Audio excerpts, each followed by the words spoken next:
Hi everyone, I'm Jade. What we're talking about today is a London accent, and it's called Multicultural London English by linguists, but I'm going to call it real London English. It's the accent that a lot of people speak like. If you come to London and you're just walking around the street, you're going to hear this accent a lot, yeah? And I made a different video about this accent, all the words that you can use to sound like this, all the slang and stuff.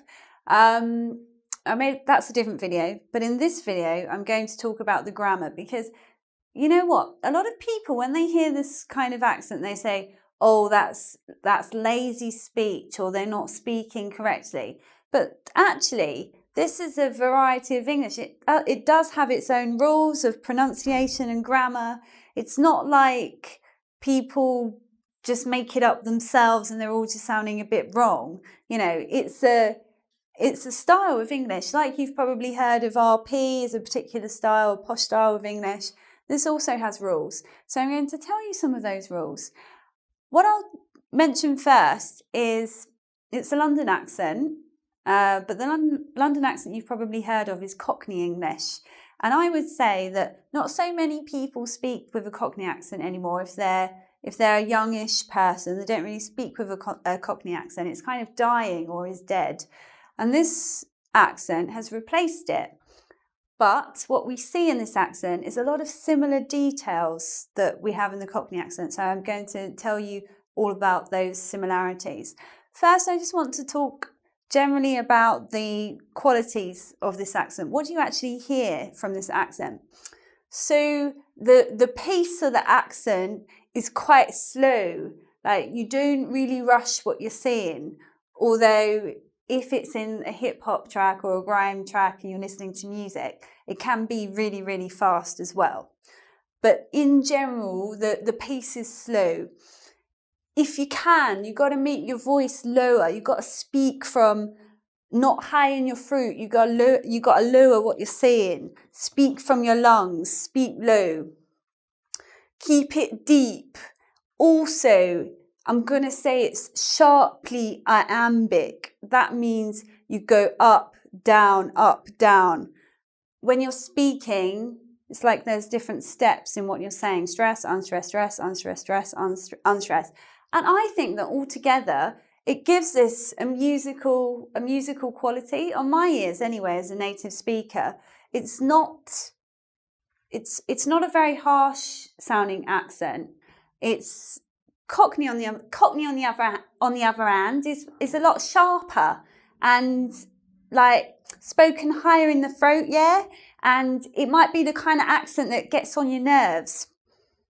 No offense, Cockneys. I'm just making a comparison between the music of the two varieties. So, bearing this in mind, what are the actual rules of speaking like this? So a T sound becomes a D sound at the beginning of words. So instead of saying that with a T at the end, it's dat, there, dare, them, dem, then, den. Also, these words here, I'll say them in proper English. Something, nothing, anything. Compare these to Cockney English. Something, nothing, anything. Because in Cockney English, you change the ing to a K and you change the th to an F. So in Cockney English, it's like that. Something, nothing. But in this accent, we're putting a glottal stop in the middle of the word. So instead of saying something, in, nut in, anything. So it's quite different to Cockney English in this respect, saying those words. But it's the same as Cockney English in that for both varieties, both these different accents, we do something called H dropping. We don't say the H all the time. At the beginning of words. So, for example, the word have becomes av. Have you seen that? Have you seen that? That was the word that. Have you seen that? not grammatically standard English, but something that could be said in this variety. And I mentioned to you just now a glottal stop. Maybe you don't know what a glottal stop is. It's when we don't say a T sound in London accents. So Cockney English, this accent, also the accent that I have, which is called Estuary English, sometimes, quite a lot, I'm not saying T. I just make a sort of absence of sound, not saying something. And instead of T, there's nothing. So, for example, this is what you got. I said that with T's. I'll say it without T's now. What you got. What you got. Oh, with no T. So we're very keen of glottal stops in London. We don't like to say T's that much. Is it lazy pronunciation? Well, we must all be lazy because you go around, that's what you hear, glottal stops.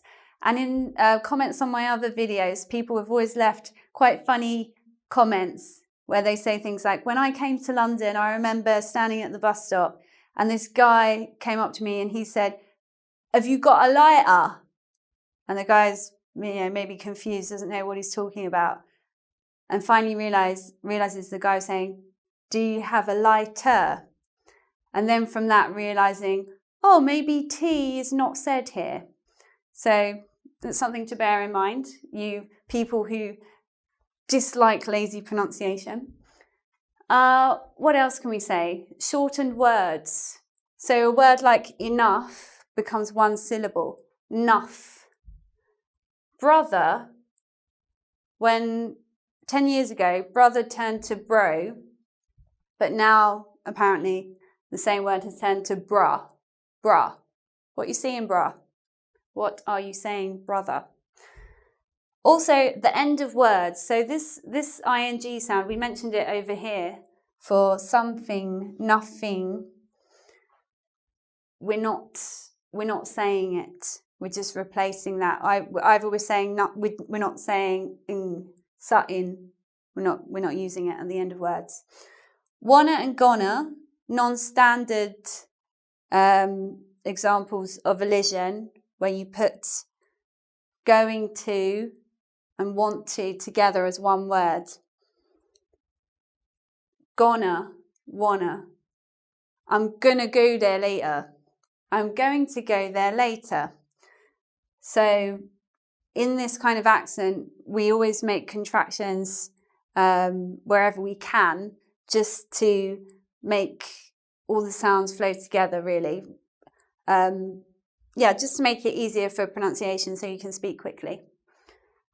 And the last point I want to make is about double negatives. You've probably heard that this is non-standard grammar in English to put two negative words or a negative verb and a negative in a sentence. So if you've heard that saying, I didn't do nothing is wrong, you're right, it's not standard pronunciation. But in this accent, you would be expected to always use double negatives. You would be expected to say, I didn't do nothing, rather than, I didn't do anything. People just wouldn't say that. It would sound a bit wrong. Double negatives are to be used in this kind of style of speaking. These last couple of things, they're not rules, they're just extra little things I think you should know. So we use this. I don't know why I'm saying we, because I don't speak like this, but I'm speaking as a Londoner. Ain't. Ain't means something like I'm not. I ain't gonna do it. I'm not going to do it. In it is just a way of showing agreement. For example, what am I going to say about in it? That chicken shop is bare peng. No. That's really bad. In it means isn't it? And I can't think of anything people say about it. You want someone to agree with you, say, I'm right, innit? I'm right. Isn't that true? And also, this is, you know the word text, the verb text for when you send a message to someone on your mobile phone.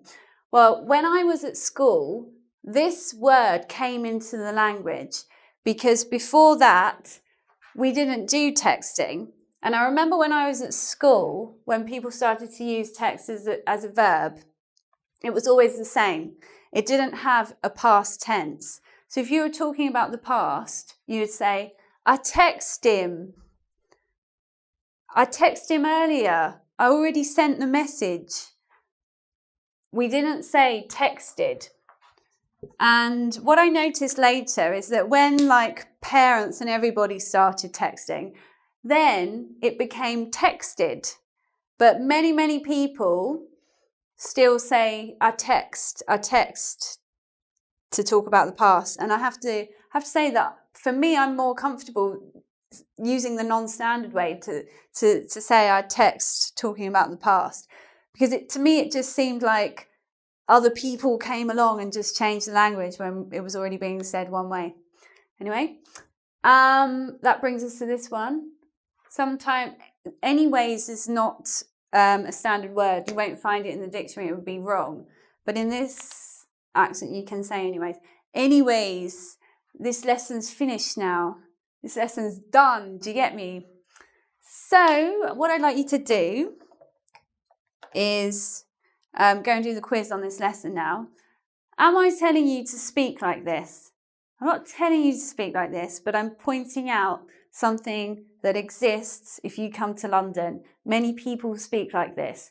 So this is for your listening benefit if you ever come here. Also just for your general interest to know a little bit, just to even get that idea in your head that just because somebody doesn't speak correctly like the textbook, it doesn't mean that they're just lazy or sloppy. They still have rules in the way they speak. So something for you to consider. I would like you to subscribe here on my engVid channel. Plus, I would like you to subscribe on my personal channel because I've got 2 YouTube channels. And that's it for today. So I'm gonna go now. Do you know what I'm saying? I'm gonna go. Gonna get me some fried chicken from that chicken shop. So allow that. See you later.